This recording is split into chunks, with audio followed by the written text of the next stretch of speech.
Start. नमस्कार विद्यार्थी मित्रांनो. तर काल आपण रिप्रोडक्शन काय आहे याच्याबद्दल आपण माहिती घेतलेली आहे.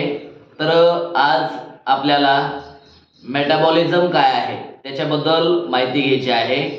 रिप्रोडक्शनमध्ये आपण काल पाहिलेलं आहे फंजाय जे आहेत त्या इझिली स्प्रेड होत असतात due to millions of asexual spores they produce.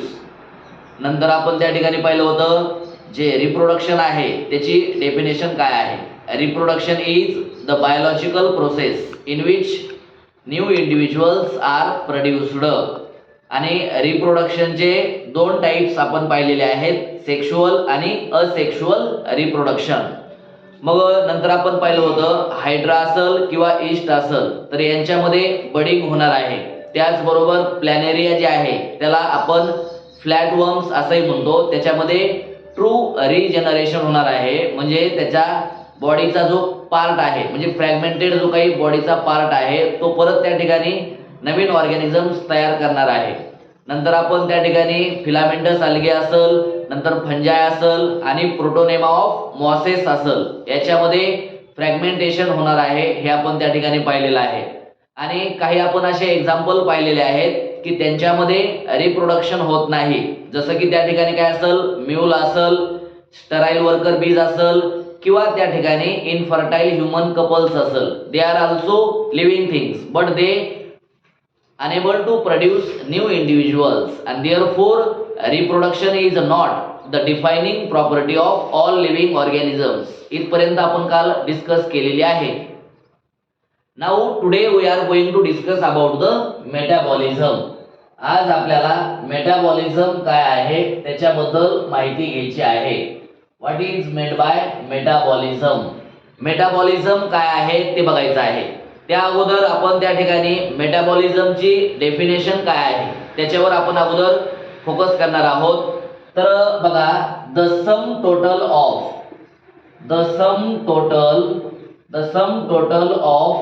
all the chemical reactions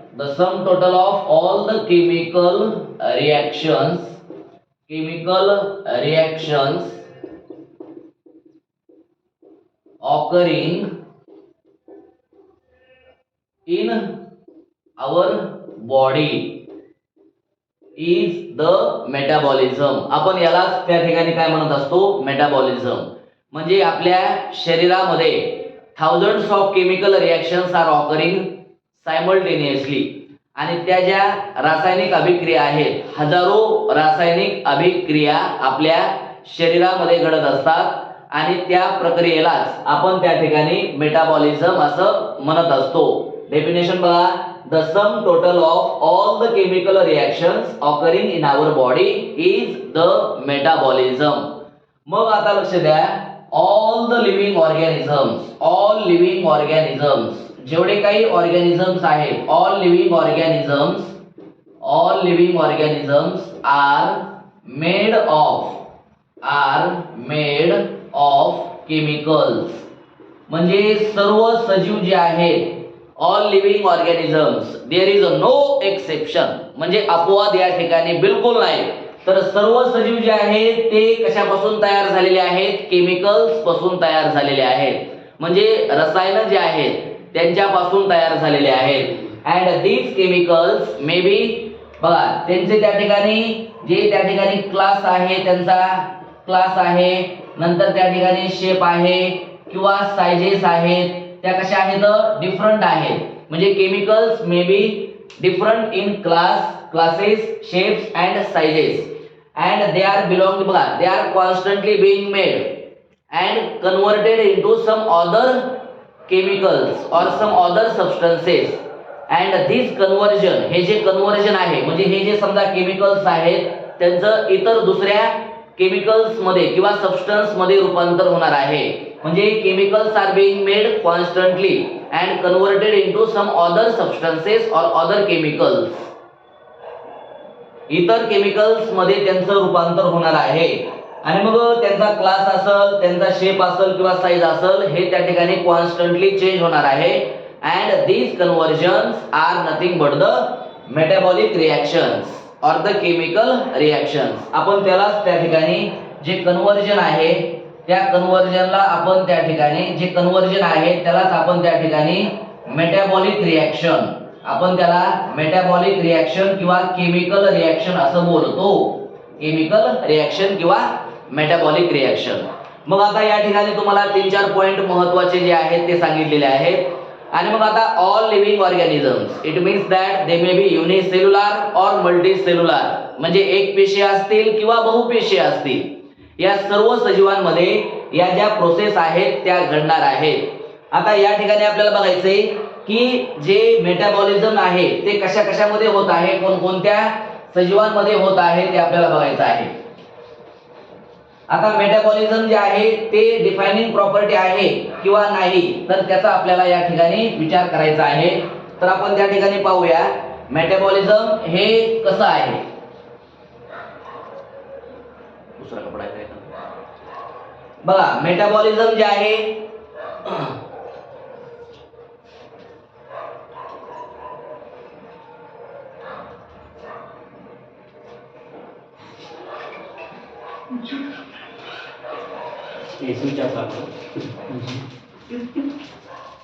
बघा, मेटाबॉलिझम जे आहे ते कशामध्ये घडत आहे ते आपल्याला पाहायचं आहे.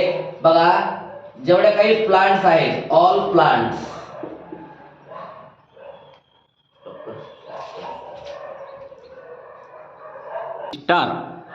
तर आपल्याला मेटाबॉलिझम जे आहे ते कशामध्ये होत आहे, कोणत्या लिव्हिंग ऑर्गॅनिझम्स मध्ये होत आहे ते बघायचं आपल्याला. बघा, ऑल प्लांट्स, जेवढे काही प्लांट्स आहेत, नंतर त्या ठिकाणी ॲनिमल्स आहेत, त्याचबरोबर फंजाय आहेत. बघा, म्हणजे all plants, animals, fungi, microbes etcetera.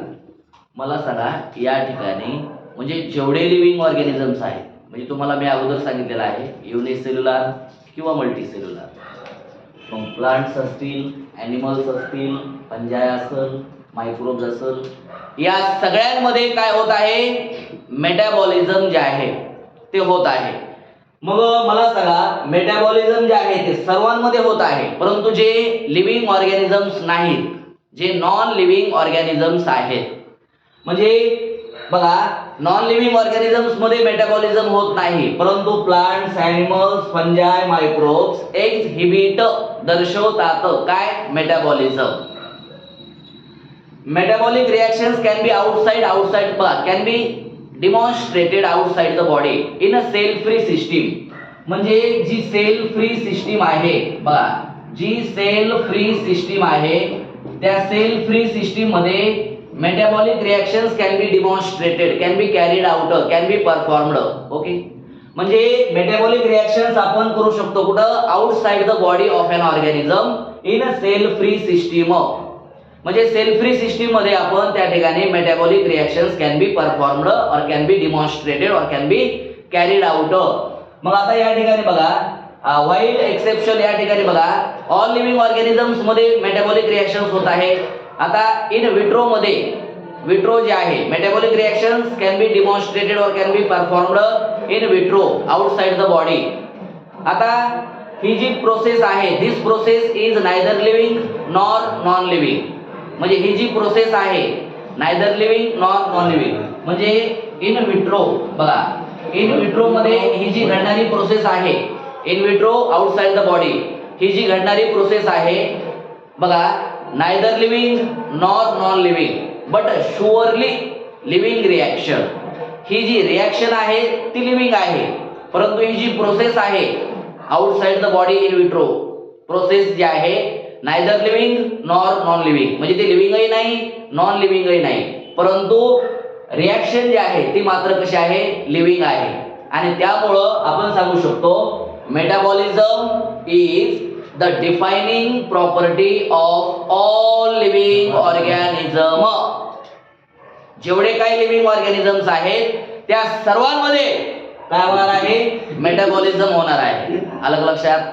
तर अशा प्रकारे त्या ठिकाणी आपण मेटाबॉलिझम पाहिलेलं आहे. आणि मग शेवटी सांगितलेलं आहे hence cellular organization is the defining property of all living organisms.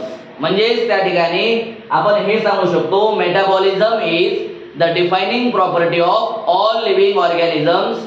Cellular organization is also the defining property of all living organisms. तिथंच त्या ठिकाणी सांगितलेलं आहे. परंतु आपण सेल्युलर ऑर्गनायझेशन आणखी एक पार्ट तयार करूया, त्याच्यामध्ये डिटेलमध्ये सगळं आपण पाहूया. तर अशा प्रकारे काय आहे मेटाबॉलिझम आहे. आता बघा पहिल्यापासून एका मिनिटात सगळं सांगतो. All living organisms are made up of chemicals. These chemicals may be small, may be smaller त्या ठिकाणी असतील, त्यांचा साईज असेल, त्यांचा शेप असेल, क्लास असेल, हा डिफरंट आहे. and they are being constantly made and converted into some other chemicals, some other substances, and these conversions are nothing but the chemical reactions or the metabolic reactions. बघा metabolic reactions are performed किंवा are carried out in multicellular or unicellular organisms. नंतर तुम्हाला सांगितलंय all plants, animals, fungi and microbes exhibit metabolism. नंतर सांगितलेलं आहे metabolic reactions can be demonstrated in a cell-free system.